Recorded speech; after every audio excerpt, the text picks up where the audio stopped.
විශ්වයේ තියෙන ලොකුම අභිරහස තරුවල තියෙන රහසක් නෙවෙයි. ඒක තියෙන්නේ සවන් දීමේ කලාව ඇතුලේ. මේ පරණ පිටු අතර තියෙන රහස ඔබේ ජීවිතේම වෙනස් කරන්න පුළුවන් කියලා ඔබ හිතනවද? මේකේ මුල් නම ඩොක්ටර් ඩොලිටල්. බ්‍රිතාන්‍ය ජාතික හියු ලොෆ්ටිං මේ කතාව ලිව්වේ පළමු ලෝක යුද්ධ සමයේ යුද පිටියේ සිට තම දරුවන්ට එවූ ලිපි හරහාවයි. 80 සහ 90 දශකවල රූපවාහිනිය ඉදිරිපිට අපේ ළමා කාලයේ අලංකාර කළ ඒ හඬවල් තුල තිබුණේ අපේම ගැමි හඬ සහ සංස්කෘතික ගති ලක්ෂණයි. ඒ කාලේ සෙනසුරාදා හැන්දෑවට අපි හැමෝම රූපවාහිනිය ඉස්සරහට එකතු වුණේ මේ ලෝකයට පියමනින්න. අපේ මුළු ළමා කාලයම වර්ණවත් කරපු මේ කතාවේ තිබුණේ එපිසෝඩ් 10-60ක් විතරයි. හැබැයි මේ හැම කතාවක්ම අපේ හදවත්වල නොමැකෙන මතකයක් ඉතිරි කළා. මේ කතාව දොස්තර මහත්තයාගේ එයාගේ පුදුම සත්තු යාළුවෝ කණ්ඩායමගේ ලෝක වටේ යන ත්‍රාසජනක ගමනක්. මුහුද මගේ ගොඩ බිමයි නව මගේ නිවසට සමයි සියලු සතුන් මගේ තමයි දොස්තර හොඳ හිත මමයි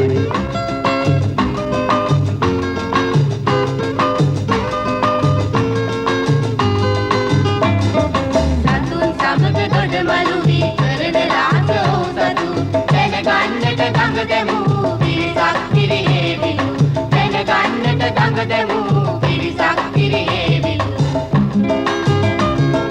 මුහුද මගේ ගොඩ බිමයි නව මගේ නිවසට සමයි සියලු සතුන් මගේ තමයි දොස්තර හොඳ හිත මමයි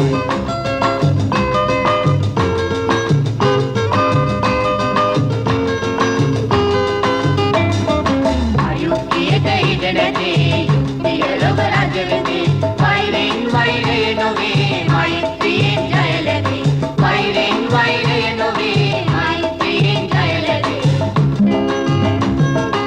මුහුද මගේ ගොඩ බිමයි නව මගේ නිවසට සමයි සියලු සතුන් මගේ තමයි දොස්තර හොඳ හිත මමයි දොස්තර හොඳ හිත මමයි ඔබ දන්නවද මේ දොස්තර හොඳ හිත මැජික් එකේ සැබෑ ආරම්භය සිද්ධ වුණේ කොතනින්ද කියලා?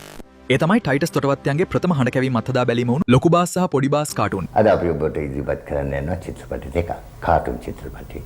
ඒ විශේෂත්වය නම් එය ශබ්ද කවා තිබෙනවා සිංහල භාෂෙන්. මා හිතනවා එම නිසාම එය ඉතාමත් ජනප්‍රිය වෙයි කියලා. අනිත් වැදගත් කරුණ නම් කාටුන් චිත්‍රපටි වලින් සමාජයේ තියෙන ප්‍රශ්න සමාජයේ තියෙන ගැටුම් ඒ ගැන යම් යම් අදහස් ඉදිරිපත් කරනවා. අනිත් එක විසඳන්නත් යම් කිසි තත්ත්වයක් ගන්නවා. අපි දැන් මේ චිත්‍රපටි දිහා බලමු.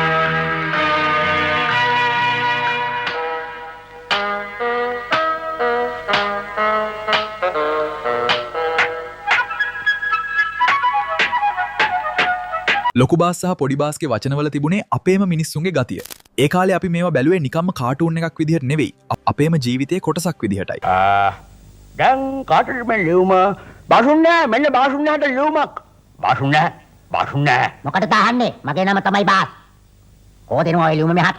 එහෙම බෑ. සම්සෙන්ඩ ඔය කියන්නේ බාසුන් නෑ. බාස්. ඒ තමයි මගේ නම. තේරුණාද? එහෙනම් මෙන්න ගන්නවා ලියුම සම්සෙන්ඩ. ඔහම ඒත් මම එනවා. මම විනිතෙන් අත නැති හරිද? අම්මේ කොන්ද? අර කෝ තියනද මට ලියුමක්? මමයි බාස්. මමයි බාස්. තේරුණා? මමයි බාස්. උඹ කොහොමද බාස් වෙන්නේ බාස් මම? ඔයා ගහගන්න එපා ගහගන්න නැතුව හිටපල්ලා මොකටද මෙතන ගහගන්න එපා. මමයි කියලා බාස්. මෙතන එක ලියුමයි තියෙන්නේ බාසුන් නැහැ දෙන්නෙක් ඉන්නවා දැන් මම මොකට කරන්නේ දෙයියනේ. මොකටද දැන් මම කරන්නේ මේකට? එතකොට උඹයි ඔය කියන්නේ බාසුන් නැහැ. එතකොට බාස් උඹයි. දෙයියනේ මෙතන බාසුන් නැහැලා දෙන්නෙක් ඉන්නවා අපිට ඕන දෙයක් කරන්න. මේන්න මගේ ලියුම මගේ නමටයි තියෙන්නේ මගේ නමට.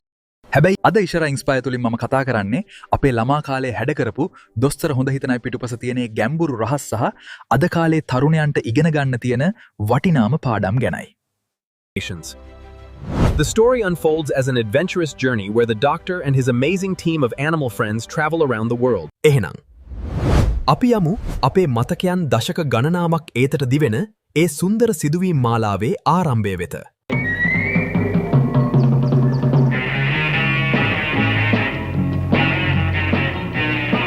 වනසතුන් සමග කතා කිරීමටද ඔවුන් කියන දේ වටහා ගැනීමටද හැකි පුදුම බලයක් ඩොක්ටර් හොඳහිතට තියෙනවා. ඩොක්ටර්ගේ විනෝදාංශය ඔහුගේ මිතුරු ටොමී සමග ඈත මුහුදේ දූපත්වල වෙසෙන අසරණ සතුන්ට පිහිටවීමයි.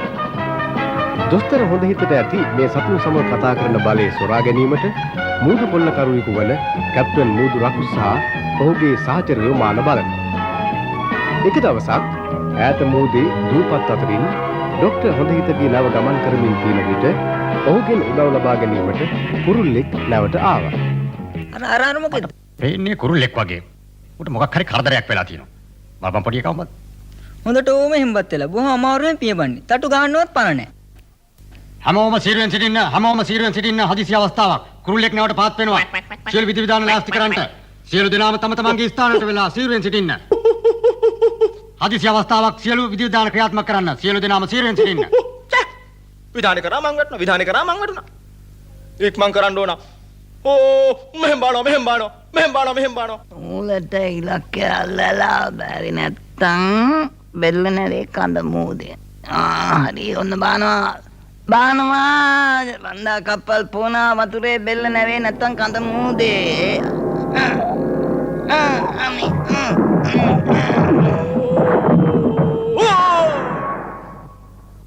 ඔයාගේ බේක් පාර හොඳ හින්දායි බේරුනේ.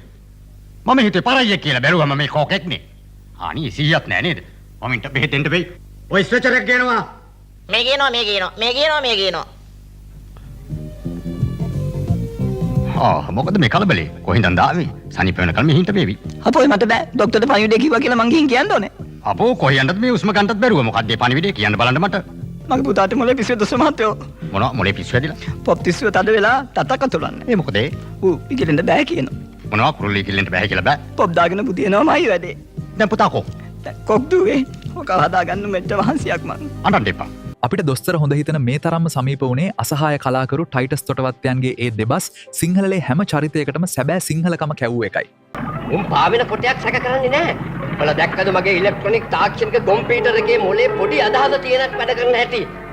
දැක්කද මම කිව්වේ නැද්ද පාවෙනවා. නේ නෝ ඕක ඇතුලේ අපේ මෑන්ස්ලා ඉන්නවා. ડોක්ටර් කොටයක් පාවිගෙන එනවා වගේ.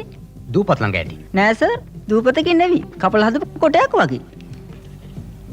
මූදු රකුසගේ වැඩක්ද දන්නේ නැහැ. මට සැකයි. නෑ ඒක දන්නේ නෑ. ඒක දන්නේ කොහොමද අපි මෙහෙ එනවයි කියලා? කැප්ටන් දිරකුස් මට පොඩ්ඩක් සමාව වෙන්න. මට පේන හැටියට අපේ කොටේට පොඩි සතුරු ආක්‍රමණයක් කෙල්ල වෙලා වගේ. ඔව් මේ අර මොනවා බලනවා. ඔව් මේ හෙන දැන් මොරෙක් කොටත් එක්ක වොලිබෝල් ගහන්න ලෑස්ති වෙනවා වගේ මට පේන්නේ. ඔව් හරි ඔන්න ගැහුවා. හරි වැඩේ නේ දැන්. දැන් ඔන්න මෝරා කරුණාකරලා ওই මයික්‍රොෆෝනේ මට දෙන්න. මම කරගන්න වැඩේ. දැටි මෝරක් ඩෑෂ් පාරක් කෙල්ල කරා. අන්න දැන් ඉහළට යනවා උඩට යනවා බිමට වැටුණා දැන්. අයි අපි කළුද මට දෙන්න මම කතා කරන්න මුකුත් පේන්නේ නැහනේ මොකද මේ ඔය ඇස් බැඳුම ගලවපන් මෝඩයා. හරි හැබැයි තමයි වටේ කබතකම උඩ දැන් දෙන්නම් නියමෙට ඔන්න අහගන්නවා දැන් ඔන්න දැන් මට පෙනී යනවා ගෝල ඩෑෂ් පාරවල් නියම අන්දමට ඉතුරු කරන මෝරා දැන් ඔය ඊටම කරා වැටුණා සීක්‍රේට් පල්ලයක් පයින්නවා වැටුණා කොටෙන් අපි කටි චව් බලාගෙන අල්ලන්න එපා කොකයි මල්ලන්න එපා බලාගෙන යන්තම් ගෑවුනොත් ඇති එහෙමද මේ කඩේ කොකා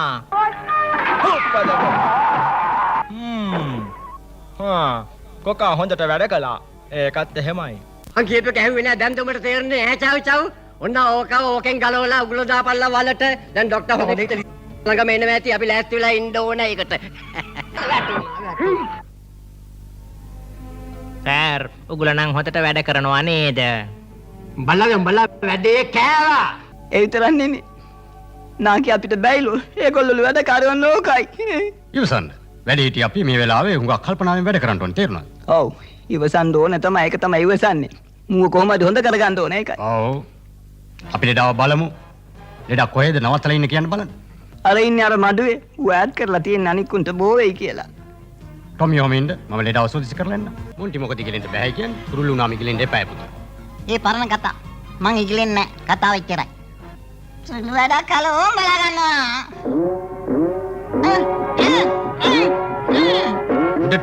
මේ චරිතය අපිට උගන්වන්නේ සවන් දීමේ කලාව ගැනයි. අනිකාගේ හදවතට සවන් දෙන්න බොහෝ දෙනෙක් අසමත් වෙද්දී දොස්තර ඒ මනුස්සකමෙන් මුළු ලෝකෙම දින්නා. මට අමාරුයි කියලා එන්න බෑ කිව්වනේ මං. ටොමි ඔය බෑග් එක දෙන්න මෙහාට. මෙන්න සර්. මට ඉන්ජෙක්ෂන් නම් එපා ડોක්ටර්. ඉන්ජෙක්ෂන් නෙමෙයි ටොමි මේ. පොක්සින් වලට ආසයි කියන්නේ හොඳට ආ ගන්නවා. බෑ කියලා බෑ.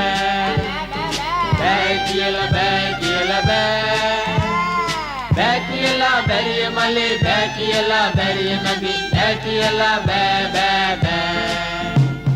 බෑ කියලා බෑ කියලා බෑ බෑ කියලා බෑ කියලා බෑ කියලා බැරිය මලේ බෑ කියලා බැරිය නදී බෑ කියලා බෑ බෑ බෑ මල් පිපුනේ සුවඳ දෙන්න බෑ කියලා බෑ නටු ලැබුණේ පියාඹන්න බෑ කියලා බෑ අත් ලැබුණේ වැඩ කරන්න බෑ කියලා බෑ මේ ලෝකේ කිසිම දෙයක් බෑ කියලා බෑ බෑ කියලා බෑ කියලා බෑ බෑ කියලා බෑ කියලා බෑ බෑ කියලා බැරිය මලේ බෑ කියලා බැරිය නදී බෑ කියලා බෑ බෑ බෑ අපි හැදුනේ රට රකින්න බෑ කියලා බෑ රට වෙනුවෙන් වැඩ කරන්න බෑ කියලා බෑ යුතුයකම් ඇත ඉටු කරන්න බෑ කියලා බෑ නගේ මලේ කිසිම දෙයක් බෑ කියලා බෑ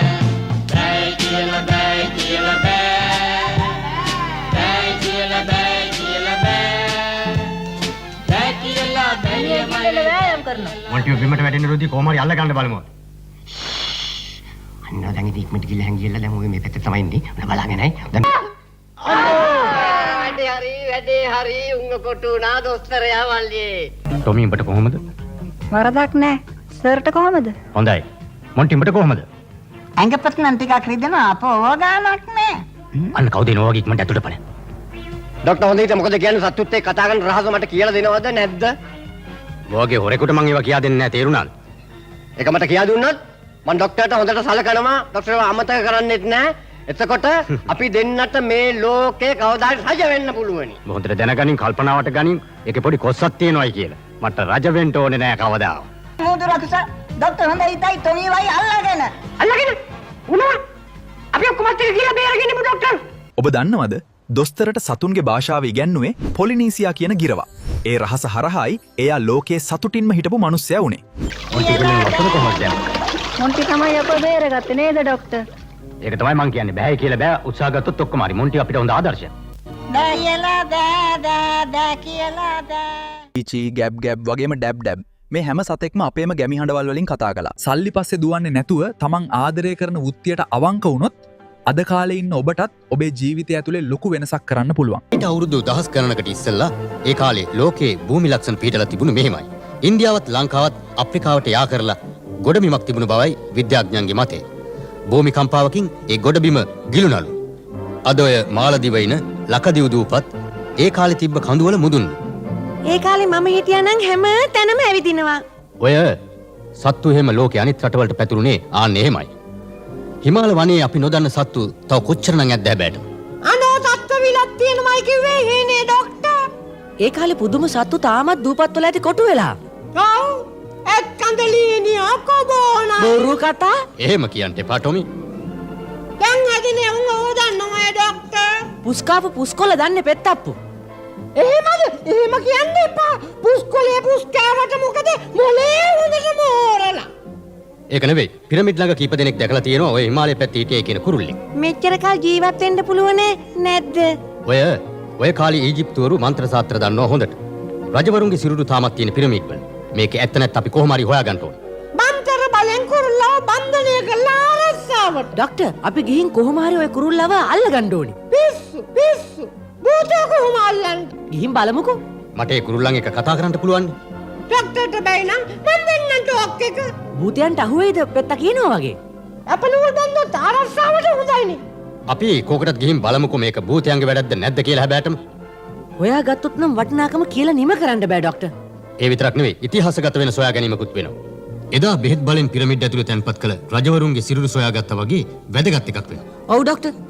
මට විශේෂයෙන් දැනගන්න ඕන වෙලා තියෙන්නේ ඒ කාලේ සත්තුන්ට කාත් එක්කත් කතා කරන්න පුළුවන් බලය තිබුණා.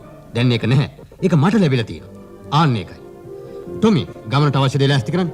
අපි ඉක්මනට ඊජිප්තුවේ පිරමිඩ් බල අපිටත් වෙමු. දොස්තර හොඳ හිත ලෙස හැඳින්නුවත් මෙහි සැබෑ නාමය ඩොක්ටර් ඩෝලිටල්. මෙය මුලින්ම ලොවට හඳුන්වා දුන්නේ බ්‍රිතාන්‍ය ජාතික ලේඛක හිව් ලොෆ්ටින් විසින්. සිත්ගන්නා කරුණ නම් හිව් මේ කතාව ලියන්නට පටන් ගත්තේ පළමු ලෝක යුද්ධයේ දරුණු සටන් බිම් වල සිටියේදී. යුද්ධේදී තුවාලවන අශ්වයන්ට සහ සතුන්ට සලකන්නට කවුරුත් නැති බව දුටු ඔහු සතුන්ගේ භාෂාව දන්නා වෛද්‍යවරයෙකු ගැන සිතා තම දරුවන්ට ලිපි ලිව්වා.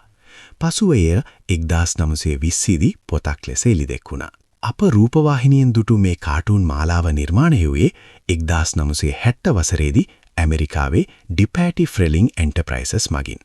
මුළු එපිසෝඩ් 17කින් සමන්විත වූ මෙය 80 දශකයේ අගභාගයේදී ශ්‍රී ලංකාවට රැගෙන එනු ලැබුවා. ලංකාවේ මේ නම ඇසුණු සැනින් අපට මතක් වන්නේ අසමසම ටයිටස් තොටවත්තයන්. ඇමරිකානු සංස්කෘතියේ තිබුණු ඩොක්ටර් ඩොලිටල් ලාංකීය අපිට සමීප කළේ එතුමාගේ අද්විතීය දැක්මයි. මුල් කතාවේ සිටි පොලිනීසියා ගිරවා අපිට කිකී වුණේ එතුමා නිසයි. චීචී වඳුරා, ඩැබ් ඩැබ් තාරාවි සහ ගබ්ගබ් වැනි නම් අපේ දිවට හුරු කළෙත් එතුමාමයි.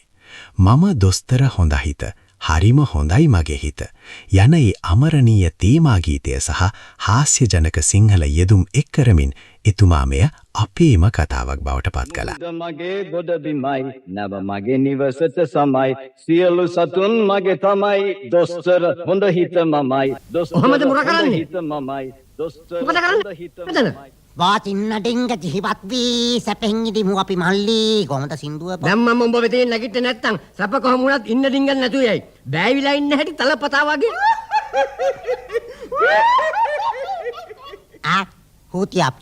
උනාපිය ඉරිසියාකාර පාප මිත්‍රයෝ සැපෙන් ඉන්න දෙන්නෙත් නෑ අපෝයි. කතාවේ අවසානයේ දොස්තර හැම අභියෝගයක්ම ජයගෙන තමන්ගේ ආදරණීය යාළුවෙක් ආපහු පියමනින්නේ තවත් එක මෙහෙයුමක් අවසන් කරලයි. හැබැයි ඒ ගමන ඇතුළේ එයා අපිට ලොකු දෙයක් ඉතිරි කළා. ඒ තමයි ලෝකයේ තියෙන ලොකුම සතියෙන්නේ තමන් සතු දැනුමෙන් තවත් කෙනෙකුගේ දුකක් නිවන්න ලැබීම ඇතුළේ කියන එක. දොස්තර හොඳ හිත කියන්නේ නිකම්ම නමක් නෙවෙයි. ඒක මනුස්සකමේ ලොකුම සන්නාමයයි.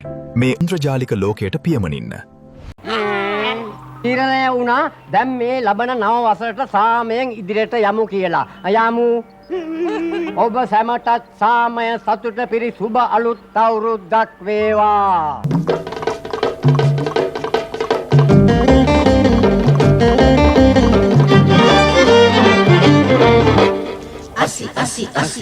අසිබත අතගත් අසරුව සෝරෝ